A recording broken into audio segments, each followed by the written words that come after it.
Hello and welcome to a special edition of Teacher Talks second grade. Check it out. Here's a Captain Underpants diorama, and it is actually a diorama recycled robot project in a kind of a 2-for-1. So what I have, and this is actually my son's project who's in my class, and basically it's two different projects put together in one. So we asked the kids to do a recycled robot this time of year, and basically using recycled items to reuse them in an effort to kind of teach them how to, well, recycle things or reuse them.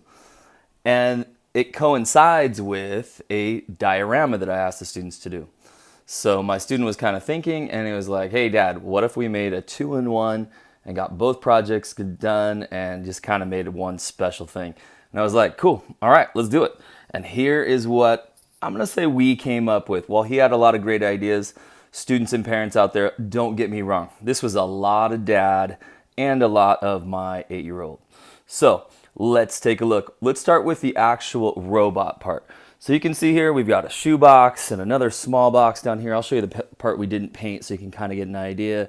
There you go. We got a baby sister, so there's her wipes or whatever. You can see I just kind of printed out a few pictures, and you'll see more when we open the diorama. Just got a few sticks, and basically the best bet on this one is to hot glue all these items together. So if you're a student out there, make sure you get parents' permission, or even better, have your parent work with you. But we just kind of kept going on this one, kind of kept having a little bit more fun with it, and it really came together really nice. So I had this extra toilet seat that did not fit our toilet. Yes, it's clean. And he's like, cool, let's go ahead. Let's make one of the talking toilets from Captain Underpants and the Attack of the Talking Toilets. And there you go. This is kind of what we used as our guide and, sort of went for. So great way to use those recycled items. Nothing here was purchased new. And here's the diorama. Here's where it really gets fun. So if you pull this guy down right here. Tra-la-la-la. So the diorama's in here, and you can kind of set up some different items. So there you go. There's Mr. Crump and Captain Underpants. And let's take out George and Harold. Of course, you could kind of put these guys wherever you want. Whether you want them down in the front of the diorama, maybe down in here somewhere, or if you want them kind of up here on stage, whatever it is you want to do. Now the idea here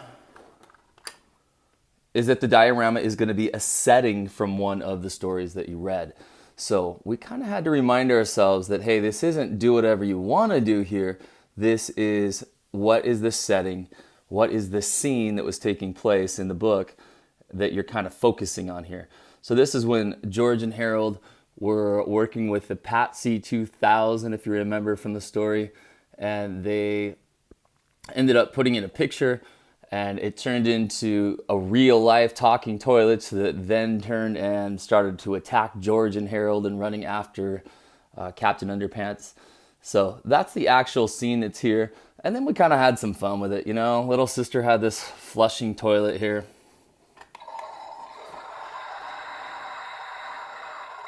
Hopefully you could hear that. It's kind of funny.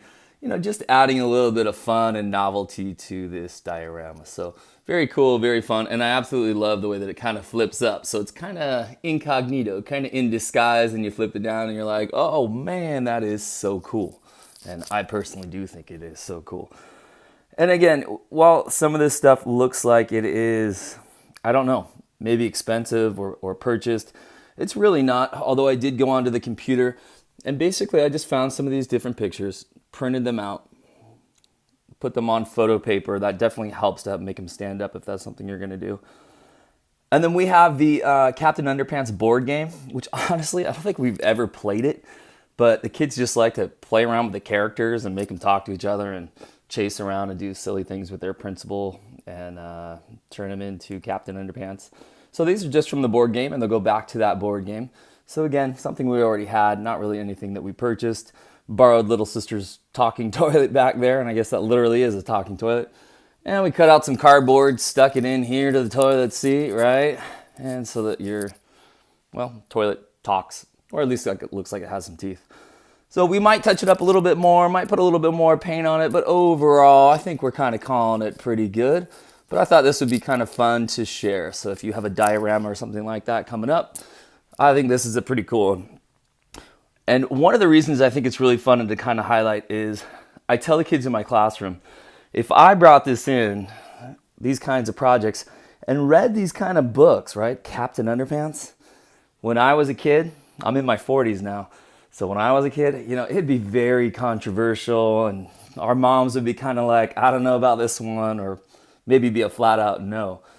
But I'll tell you, in my classroom, one of the things I really pride myself on is I get those reluctant readers to read like crazy, and most importantly, they love to read. And I can turn them around using these amazing books. And Dave Pilkey, boy, you are a genius. So if you're not familiar with Dave Pilkey, Captain Underpants is sort of his flagship, I would say, or at least the series that's really taken off in my eyes. But these are a little bit harder for second graders. This is kind of a third grade book series. So if your student's a little bit lower or younger, you might want to start with Ricky Ricotta's Mighty Robot, and then you can work your way up, and there's about 9 in that series. And then you can work your way up to Captain Underpants and some of the awesome books that Dave has. And Dog Man by Dave Pilkey, boy, that's a huge one in my classroom. I just bought another 3 sets of those 4 books. And that one is just, it's amazing. I see the kids reading it and rereading it and rereading it. And it's an awesome way to get those reluctant readers to really want to read. All right, friends, I hope you enjoyed this. And leave some comments, leave some questions, how to come together. Can you sit on the toilet? No, you may not sit on the toilet. Probably going to have to say that a few times in the classroom. And again, just kind of a fun way to make a diorama come to life. And I'll kind of show you, this is the sheet that I sent home, right? There's the setting, and what is the setting? And of course, we need to fill this guy out right here. And for any of you students at home that think teachers are, well, we're perfect in any way, I'll tell you something funny. I put the wrong date on here. So it is not Friday, May 10th. It's Friday, May 11th. So I'll tell you, we're not perfect, but do your best and forget the rest. Do your best and don't worry about the little stuff. All right, friends, bye for now. Hey, do me a favor, hit subscribe. I got all kinds of awesome videos, all kinds of awesome book series reviews. So check it out. All right, guys, see ya.